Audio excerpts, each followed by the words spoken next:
آخر سے line number 3 سورۃ اعراف کی آیت نمبر 37 سے اعوذ باللہ من الشیطان الرجیم بسم اللہ الرحمن الرحیم قال ادخلوا فی أمم قد خلت من قبلكم من الجن والإنس في النار كلما دخلت أمة لعنت أختها حتى إذا اداركوا فيها جميعا قالت أخراهم لأولاهم ربنا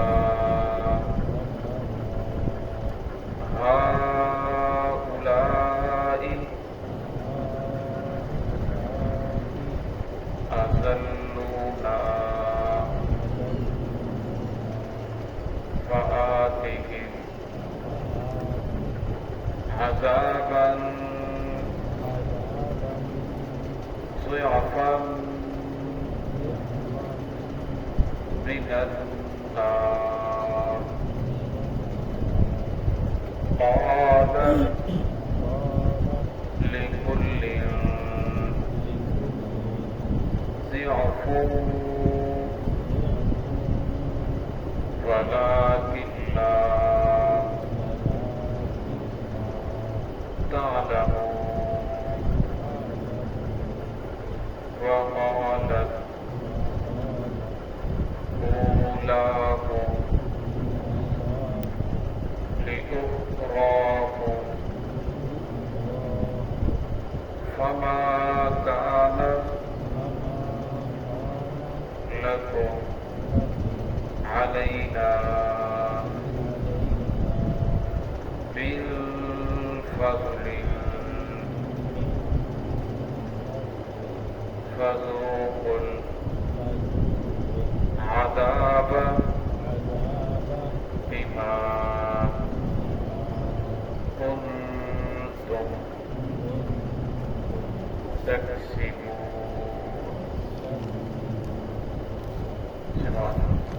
بسم الله الرحمن الرحيم قال ادخلوا في أمم قد خلت من قبلكم من الجن والإنس في النار كلما دخلت أمة لعنت أختها حتى إذا اداركوا فيها جميعا قالت أخراهم لأولاهم ربنا هؤلاء أضلونا فآتهم عذابا ضعفا من النار قال لكل ضعف ولكن لا تعلمون وقالت أولاهم لأخراهم فما كان لكم علينا من فضل فذوقوا العذاب بما كنتم تكسبون. قال ادخلوا في أمم قد خلت. اللہ رب العالمین فرمائیں گے داخل ہو جاؤ فی امم ان پہلی امتوں میں قد خلت جو گزر چکی ہیں من قبلکم تم سے پہلے من الجن والانس فی النار جنات میں سے اور انسانوں میں سے تم بھی ان کے ساتھ آگ میں داخل ہو جاؤ کلما دخلت امۃ لعنت اختہا جب بھی داخل ہوگی وہ امت تو لعنت کرے گی اختہا دوسری کے اوپر حتیٰ اذا ادارکوا فیہا جمیعا حتیٰ کہ جب وہ تمام کے تمام جمع ہو جائیں گے جہنم میں اپنے اپنے ٹھکانوں میں قالت اخراہم لأولاہم تو کہیں گے پچھلے اپنے پہلوں کو ربنا ہؤلاء اے ہمارے رب یہی وہ لوگ ہیں اضلونا جنہوں نے ہمیں گمراہ کیا فآتہم عذابا ضعفا من النار پس انہیں عطا کر دگنا عذاب آگ کا قال لکل ضعف اللہ رب فرمائیں گے تم میں سے ہر ایک کو دگنا عذاب ملے گا ولکن لا تعلمون لیکن تم جانتے نہیں ہو وقالت اولاہم لأخراہم تو کہیں گے پہلے پچھلوں کو وما کان لکم علینا من فضل کہ تمہارے لیے ہمارے اوپر من فضل کوئی فضیلت نہیں ہے فذوقوا العذاب تو چکھو تم بھی عذاب کو بما کنتم تکسبون اس وجہ سے کہ جو تم دنیا میں کمائی کرتے رہے گزشتہ آیات کے اندر ہم نے یہ پڑھا کہ دنیا کے اندر جب انبیاء نے کسی کو حق کی طرف بلایا دین کی طرف بلایا تو انہوں نے 100 دلیلوں کی ایک دلیل دی کہ ہمارے آباء و اجداد اس طرح کرتے رہے ہمارے وڈیرے اس طرح کرتے رہے لہذا ہم بھی اسی طرح کریں گے تو اللہ رب العزت نے ارشاد فرمایا جب قیامت کا دن ہوگا قال ادخلوا فی امم تو اللہ رب العزت داخل کریں گے اس امت کو جو پہلی امتیں گزر چکی ہیں انہیں کہا جائے گا کہ تم بھی ان کے ساتھ داخل ہو جاؤ اس کی وجہ یہ بیان فرمائی جنوں میں سے بھی اور انسانوں میں سے بھی کیونکہ جو پہلی امتیں گزر چکی ہیں انہیں بھی ان کے ساتھ داخل کیا جائے گا اور یہاں کچھ لوگوں کو اعتراض ہوتا ہے کہ انسانوں کو تو جہنم کے آگ میں داخل کیا جائے گا لیکن جنات تو آگ سے بنے ہیں اور آگ کو آگ کے اندر داخل کیا جائے تو اس پر آگ کیا اثر کرے گی حدیث پاک کے اندر آتا ہے رسول اللہ صلی اللہ علیہ وسلم نے فرمایا کہ آخرت کی جو آگ ہے دنیا کی آگ سے 69 گنا زیادہ سخت ہے اور فرمایا